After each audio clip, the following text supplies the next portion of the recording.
আজকে আপনাদের সামনে নিয়ে চলে এসেছি একদম একটা শীতকালীন ঘরোয়া রেসিপি। তো বেগুন, টমেটো আর শিম বরবটি দিয়ে যে এত সুন্দর রেসিপি হয় এটা বলার কথা নয়। ভাত, রুটি প্রত্যেকের সঙ্গে খাওয়া যাবে, প্লাস আপনারা যারা ডায়েট করবেন তাদেরও এটা লাঞ্চ ব্রেকফাস্টে খেয়ে পেট ভর্তি হয়ে যাবে। তো চলুন কথা না বাড়িয়ে রেসিপিটায় যাই। কি কি নিয়েছি দেখে নিন। বেগুন, মটরশুঁটি, টমেটো আর শিম। তো বেগুনটা যেহেতু এখানে আমি বড় সাইজের নিয়েছি, 4 পিস করে কেটে নেব সেদ্ধ হওয়ার সুবিধার্থে। আর তার সঙ্গে চেক করে নেব যে বেগুনের ভেতরে পোকাটা কেমন আছে নেই। আর তার জন্যে নিয়েছি একটা প্রেশার কুকার। প্রেশার কুকারে সবগুলো একত্রিত করে হালকা করে জল দিয়ে দেব। আর তেলটা দিলাম ফ্লেভারের জন্য। আপনারা চাইলে কম তেল ইউজ করতে পারেন, আমিও এখানে কম তেলই ইউজ করেছি। পরিমাণ মতো জল দিলাম আর আন্দাজ মতো লবণ দিয়ে দিলাম। পরবর্তী ক্ষেত্রে আমি আবার লবণটাকে চেক করব, করে আবার দেব। তো বেগুনগুলোকে আমি জলের মধ্যে ঢুকিয়ে দিলাম, নাহলে দেখবেন উপরে বেগুন থাকলে অনেক সময় সেদ্ধ হয় না। তো চলুন এবার তাদেরকে আচ্ছা করে সেদ্ধ করে নিই।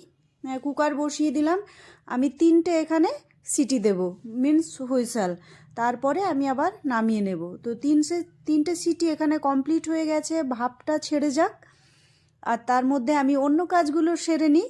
তো এই যে দেখুন একদম সেদ্ধ হয়ে গেছে। তো এখানে একটা ম্যাশার কিংবা চামচের সাহায্যে পুরোটাকে ভালোভাবে ম্যাশ করে নেব, যেন মুখের মধ্যে না পড়ে যায়।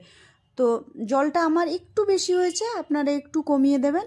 গ্যাস অন করে আবারও একটা কড়াই বসিয়ে দিলাম। ফোড়নে দিয়ে দিলাম 2টো শুকনো লঙ্কা, একটা পেঁয়াজ দিয়েছি।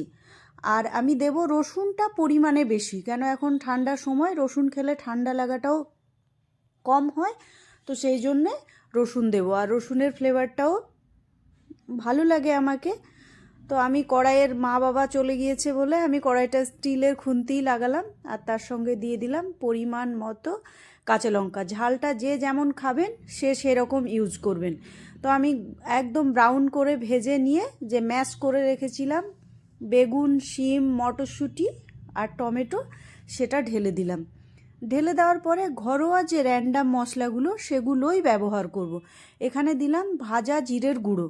আর আমি ধনে গুঁড়োও এখানে ইউজ করব না, কেন নেই বাড়িতে। তো এইভাবে আপনারা বানিয়ে খেয়ে দেখবেন, খুব মানে অসাধারণ টেস্টি লাগে, ভীষণ সিম্পল ঘরোয়া জিনিস দিয়ে। তো এইটাকে কন্টিনিউ এইভাবে নাড়তে থাকতে হবে, যে এক্সট্রা জলটা আছে সেটা শুকিয়ে নেবার জন্যে। আর আমি এখানে নিয়েছি পেঁয়াজকলি, যেটা ঘরোয়া আমার ঝুড়িতে পেঁয়াজকলি হয়েছিল সেটা। আর তার সঙ্গে ধনে পাতার যে ডাঁটগুলো থাকে ওইগুলো আর ফেলে দিলাম না, ফ্লেভারের জন্যে একদম দিয়ে দিলাম। আর কোনো কাজ নেই, একদম নাড়াচাড়া করে জল শুকিয়ে নেবেন। জল না শুকালে কিন্তু খেতে টেস্ট হবে না, ভ্যাদ ভ্যাদ ভ্যাদ ভ্যাদ করবে, যেটা আমাদের নর্মাল কথা। তো দেখুন জলটা প্রায় শুকিয়ে এসছে। তো আমি আলাদা একটা পাত্রে ট্রান্সফার করে নেব। রান্না আমার পুরো কমপ্লিট হয়ে গেছে। হ্যাঁ, আর রান্নার শেষে আমি একটু ফ্লেভারের জন্যে ধনেপাতা ছড়িয়ে দিলাম। শীতকাল মানে তো ধনেপাতা চাই প্রত্যেকের। তো এবার আমি একটা আলাদা পাত্রে নামিয়ে নেব। আর রান্নাটা কেমন লাগলো অবশ্যই সুন্দর করে কমেন্টস করে জানাবেন। ভালো লাগলে একটা লাইক করবেন, শেয়ার করবেন, চ্যানেলটা